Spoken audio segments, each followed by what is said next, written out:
welcome. Episode number 6 of After Service with me, Joe, and you. And you. Oh, and them, yes. Brian Ricketts. Yes. Pastor Brian. Pastor Brian, worship leader Joe. Glad to have you here. Glad that people are watching and listening, and what a blessing to us. Oh yeah, it's that they would find it interesting that you and I would just chit chat about spiritual stuff and life, and it's amazing.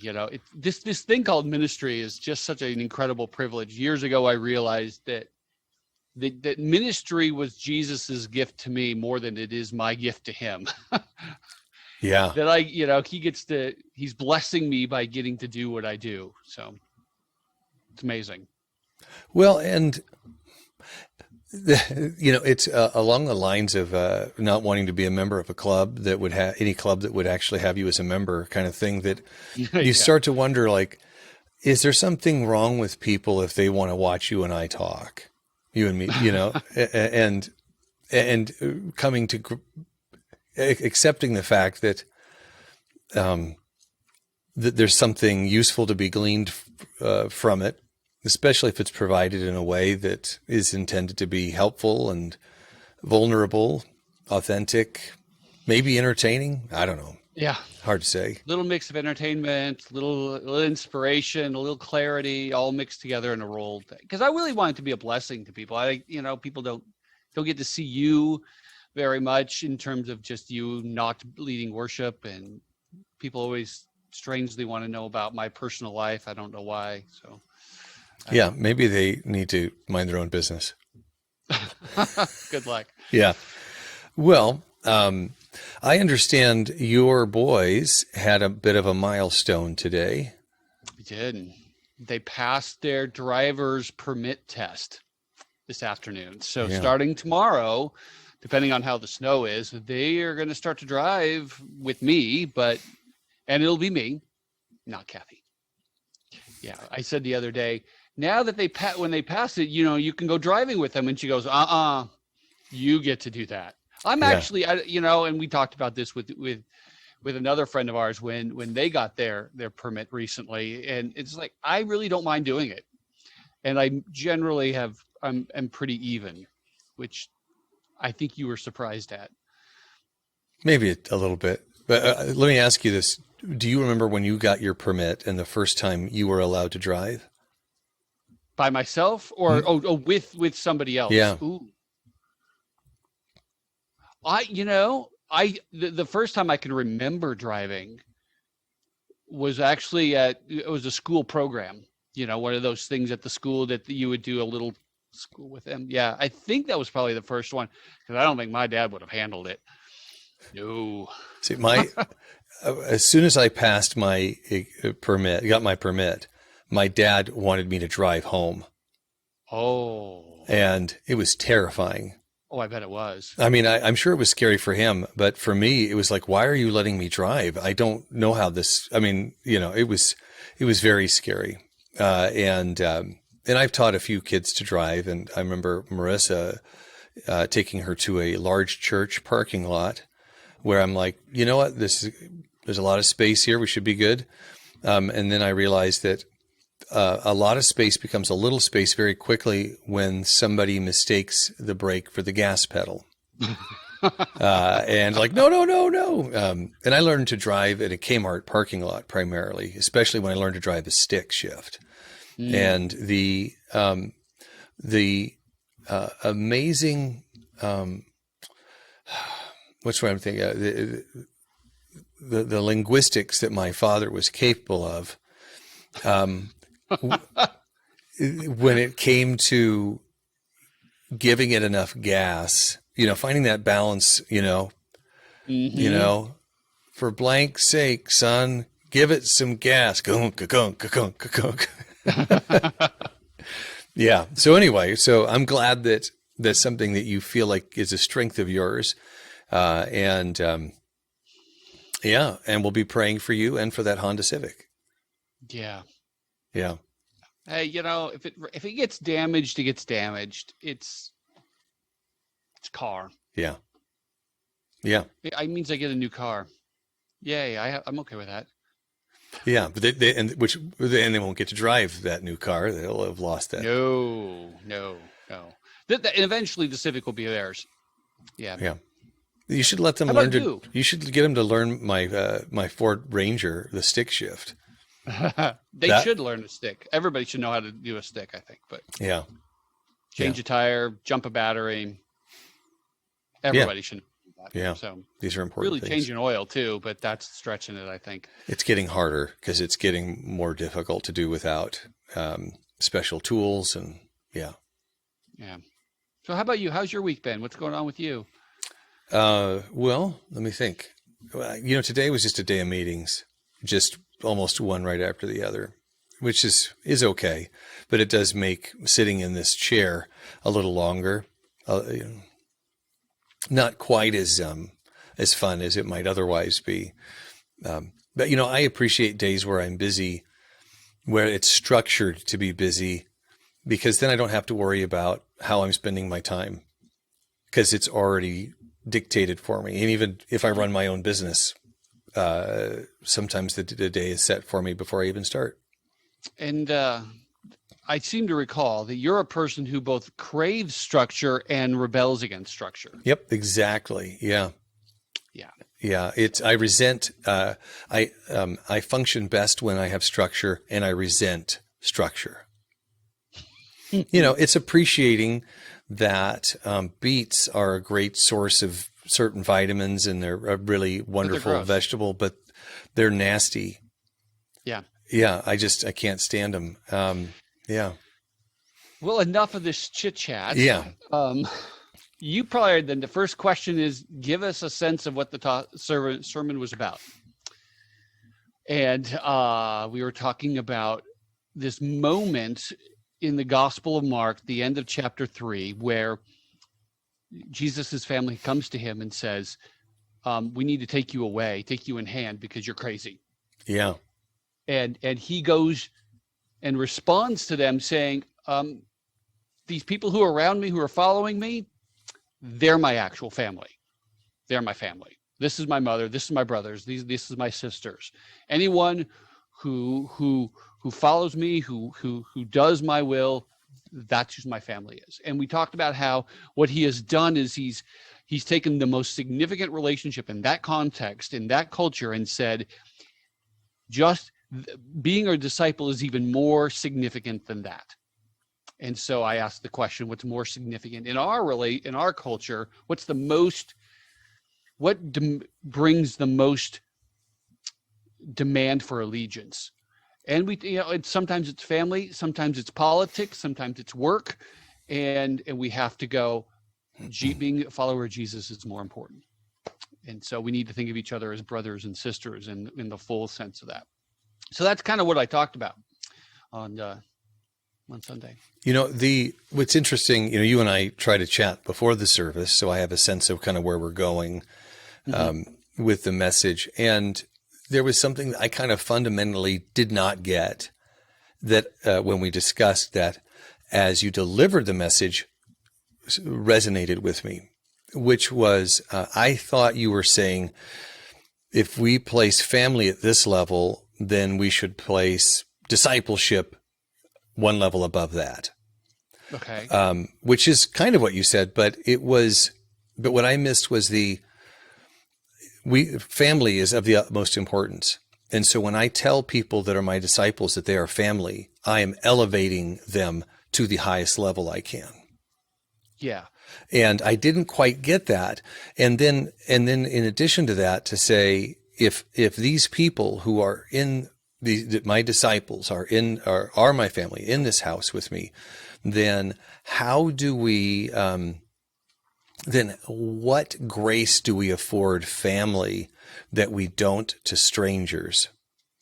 And what things that would divide us if they weren't family, are we tolerant of? Tolerance is a loaded word, but tolerant of when it comes to family. There's certain, what kind of grace allow are we? Bad behavior of. Right. That's what you mean by in terms of tolerance. Not even necessarily bad behavior, but just something we don't necessarily, disagreements. So, Vanessa and I certainly have disagreements about politics, about policy and certain things, but I don't divide over it.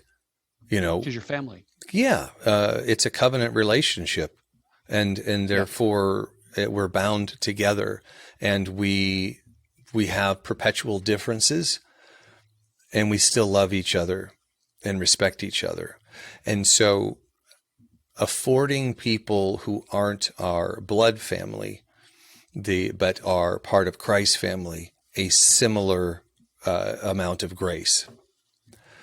That's kind of what I got as I was listening. That really resonated with me. That we allow a lot of petty things to become larger things. In the world of politics, they call them wedge issues, right? Because we're looking for an opportunity to drive a wedge between people, and it works. So anyway, hopefully I kind of got that in terms of that. That's really kind of what you were aiming for. Does that sound close? Yeah, I think that is definitely a significant part of it. But and that's the beautiful thing about sermons and about God using you, is there's different things that are being communicated. And yeah, I think that is definitely a part. It's just this idea that because we are eternal family, and I'm trying to use that phrase. I mean, typically we use the phrase like church family or something like that, and it's as if that's not really family. It's not really family. It's church family or spiritual family. No, It's your family that you'll have for eternity. It's your eternal family. When you get to heaven, when you enter into the new age, they'll have a single family, and Beth Diener is your sister. Dixie is your sister, and as much in that case as I'm your brother, as your brothers or your blood brothers are now. I mean, in fact, in some ways, more significantly. But thinking along that lines, that we need to think like that, and we need to appreciate each other this way, and we need to not let these secondary issues, these temporal issues, divide us, is a big deal, because we need to be unified. We should be unified. And I had hinted at the end of the service about Mark 3:28, and how, to me, that it's very important to what you taught. And I have it up over here. Please read it. Yeah. And which version would you like me to look at? I don't care. Just so that people who are listening know. Okay. I really like Holman Christian for some reason, so we'll do that one. Here it is. Okay. I assure you, people will be forgiven for all sins and whatever blasphemies they blaspheme. But whoever blasphemes against the Holy Spirit never has forgiveness, but is guilty of an eternal sin. Mm-hmm. And I know I've taught on that. And one of the few things that I've taught on, but when you mentioned that, especially within the context of the eternal family, it's like, it's kind of saying, whatever you're hung up on, as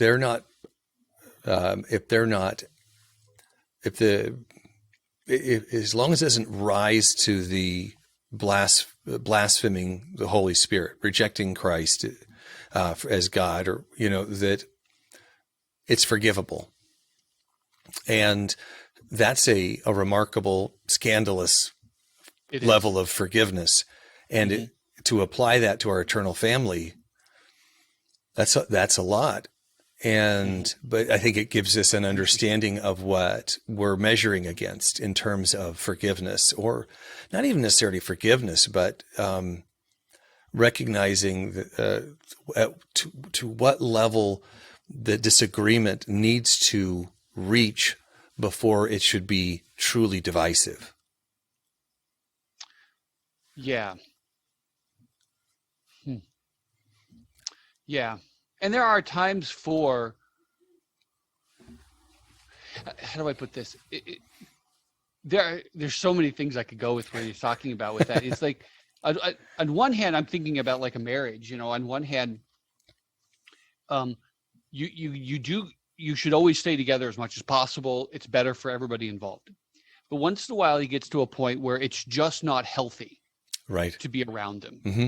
You know, and we've had people in our lives, and maybe sometimes we have family members that's, you're my brother, but it is not healthy for me to associate very often with you. Right. Because it's just not healthy for you or for me, because we just keep arguing, you know, and we should obviously get beyond that. But so we're still family, but we have to be careful not to, and we need to try and resolve these issues. And it's obviously, you know, this is why peacemakers is what, you know, the sons of God are like. But sometimes you do get to that point where you do need to separate. But man, you got to be really, it's got to get to be a lot. Yeah. And that balance is I think the hardest part of it. I'll give, you know, a personal example, and it's kind of hard to share this, but I'm going to share it anyway. My daughter lives in a homeless shelter, and she has since September. And as people hear that, I'm sure that's shocking, or that could be disturbing. She has lived with us in the past. It has not helped her. It has not been good for us. And there's a lot of things that she needs to be willing to work through. And we have had to say, you can't live here. Because the significance of the help that she needs is significant, and we can't be a part of. We're not in a position to be a healthy part of that. And We've tried. Oh, we've tried. We've been through it a number of times, and we love her so much. And sometimes, you know, as parents, and I'm sure God feels this way too. You have to, in order for the best thing for somebody is to have to say no occasionally. And you know, Vanessa and I talk about it sometimes. We're like, this feels really gross, and it's also the best thing that we can do. And Marissa actually understands it, which is really helpful. That she knows that we've been through it a few times, but that's an example where she's family. We love her, and we want the best for her. And sometimes the best for anybody is to have the right boundaries when something is not, it can't be immediately reconciled. Now I wanted to piggyback on that. And sure. Noting that that's a tender moment. Mm-hmm. But we had a question that was asked, and it goes right to this issue. And the question was along the lines of, when you see a need, is it an opportunity for you to serve, and when is it an opportunity for you to see that they could help themselves, or for somebody else to help them? And that's kind of the same circumstance. When do you help? When do you not help? And here's my answer. It'd be interesting to have yours. One, it's a wisdom issue. It's really hard to know. There's no clear-cut answer, other than the principle that you just articulated, which is the loving thing, is how do I help them? What's good for them? And I think going through all of, you know, like 1 Corinthians, there's a lot of the issues that are happening there. It's about what's going to be good for them. That's what love wants. I want to bless you. I want to give good for you. But sometimes that's to help them, and sometimes it's to let them experience the consequences of what's happening. Yeah. And to let them sink in the pool a little bit. Yeah. And it's hard to know. But that's kind of where I'm at.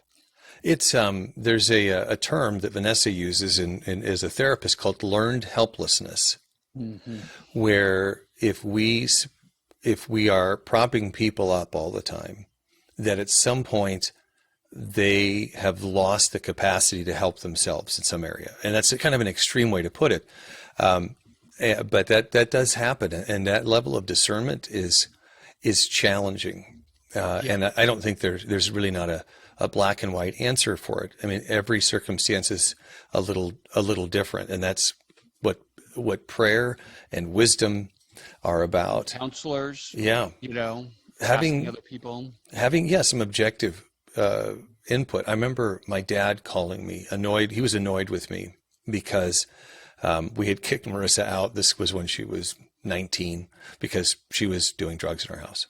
And he's like, well, do you think that's the right thing to do? How are you helping her by doing that? And I'm like, well, Dad, you have an extra room. And he goes, point taken. He's, once he kind of understood a little bit more about the circumstances, he's like, yeah, that makes sense. So, even if you're doing the right thing, people may challenge you in that. And I think a lot of it is that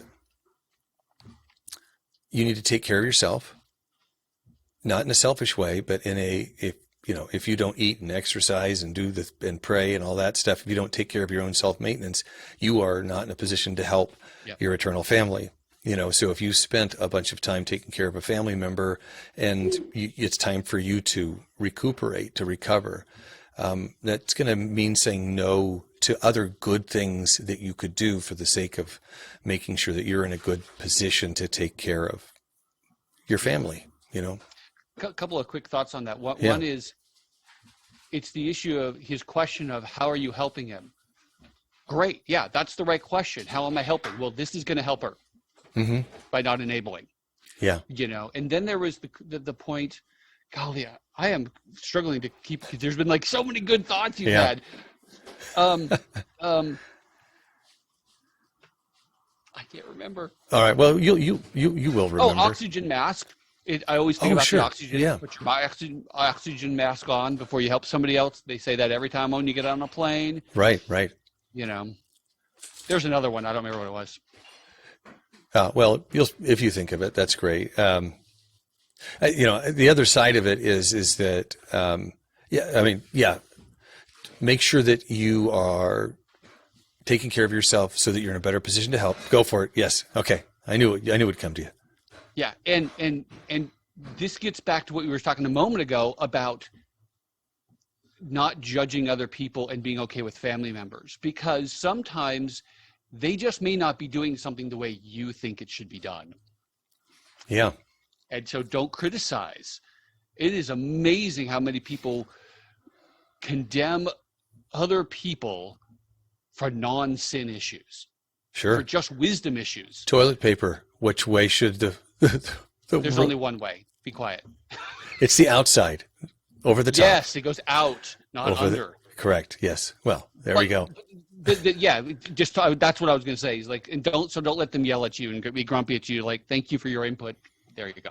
Yeah, and that is a little bit about how we approach some conflict in our congregation, which is, are we talking is this biblical or is it preference?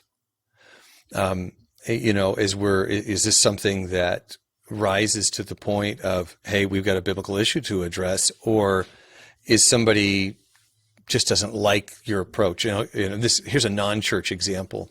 I'm the person who does the dishes a lot of the time, and there's a certain way I like to make sure the dishes go in the dishwasher. It doesn't maybe align with the way somebody else might do the dishes, right? And so, do I do I criticize the way they do that, or am I just grateful that they're helping with the dishes, right? Or I could, be a jerk and nitpicky or whatever, and then you're pushing that person away. And I think at the point where you feel like rejecting somebody, going back to what you said in the service and something you and I talk about all the time, do I die over this? Do we divide? Do we debate? Or is this just a discussion point? Or even not even worth a discussion. It's just like, thank you. You have whatever you want on it. Right. Yeah. Sometimes it's not even worth having a discussion over. I do want to, because I know I'm pushing the time. We've talked about the whole piece of the family. I need to think about people like family and all that. But there is a piece of it of elevating this relationship above other relationships. And I do want to talk about that. That is a piece of what I was trying to say. Because in our country, uh, political viewpoints are becoming so divisive, Yeah. and so the rhetoric and the vehemence and the passion is off the charts, to the point where literally kids are not allowing their grandparents to see their kids Yeah. over a viewpoint, and so we need, it's all part of this issue of what's most important, and we need to let those be secondary issues. This is important as many of the issues facing our country is. They're not as important as who Jesus is.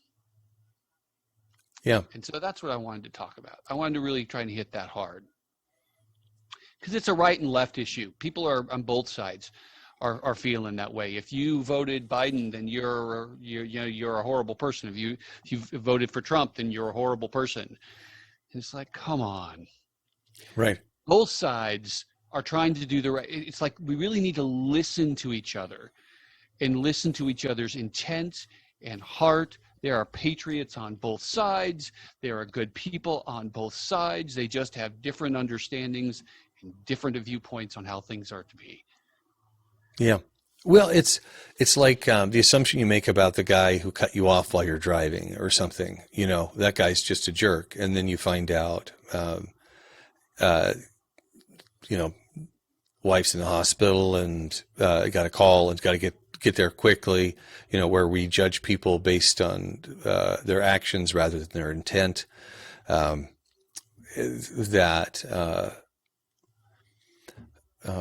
We look at some of these political things and say, how could you, knowing this? And you know, you and I've had some discussions about politics where you felt one way and I felt another, but I understood why you felt that way, and it wasn't because you're a terrible person, or that I'm, or that you're ignorant or whatever. You know, it's right. Hey, I don't understand why people would put mayonnaise on a hot dog, but I'm not going to disown them. You know. And I know you have people in your life that are very much on both sides. Oh boy, yeah.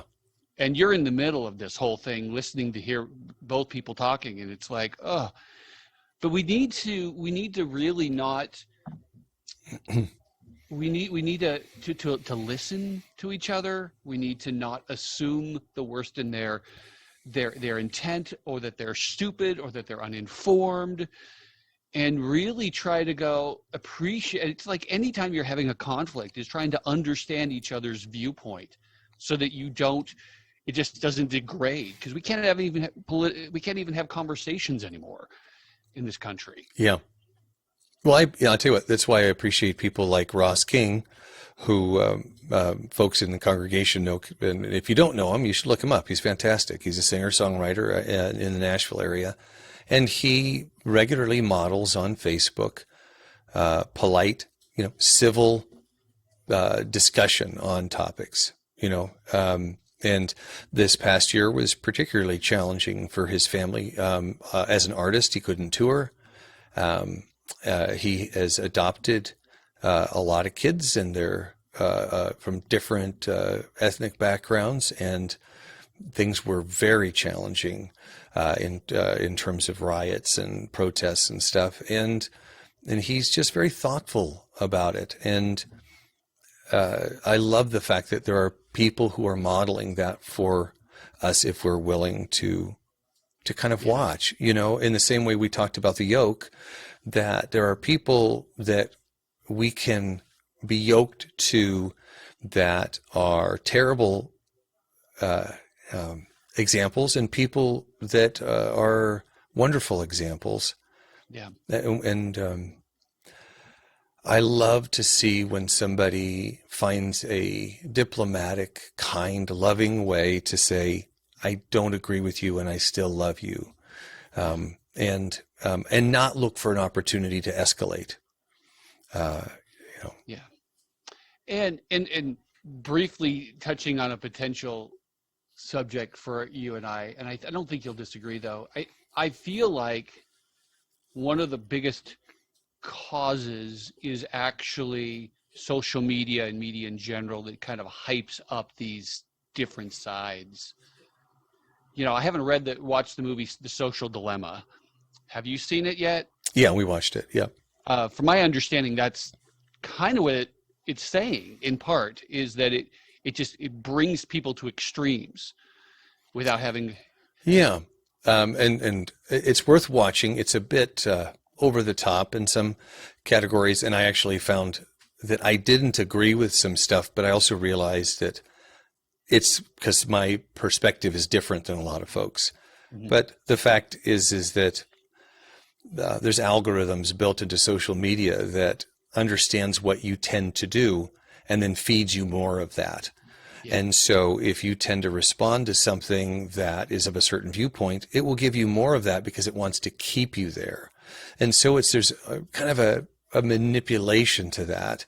And I love the fact that Jesus engaged with people from so many different backgrounds and perspectives, that he did not exclude, he didn't take an exclusive approach. He took an inclusive approach to engaging with people, sinners or not. And because of that, there are all these people, I think of tax collectors, that tax collectors and zealots all in one, sitting right next to each other. Right. It's crazy. And it's because first of all, he's God, and second of all, he didn't have Facebook telling him that he should only associate with these people who talk in the same way that you talk and listen to the same music that you listen to. That it's being so. Yeah, that's a big piece of it. That's definitely a topic that we could explore, because I have a friend who thinks that social media is Satan, and it's not Satan, but it's maybe inspired. In some way. Well, it certainly is cause, because it's a tool. Yeah. Like putting the blame more in that court is it sidesteps. It doesn't make the people on either side the bad guys. They're just being manipulated to create this mm-hmm. fervor. And because I know people on the right and I know people on the left, and it's like, I know your heart. You're good people. I know what you care about. You care about the country. You care about justice. You care about compassion. You care about all these things. So, and I'm talking both sides. Yeah. So, you need to step out of that and just let's talk about Jesus. Yeah.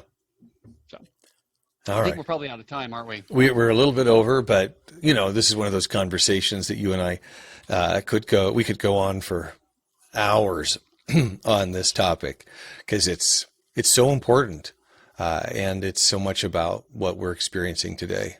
Yeah. So any final words? Anything else you want to share? Any teasers for next week? Oh, man. Parable of the soils this coming week. Oh, good. We're going to talk about what is a parable. Why does Jesus talk in parables? Why do people respond differently? That sort of stuff. So all right.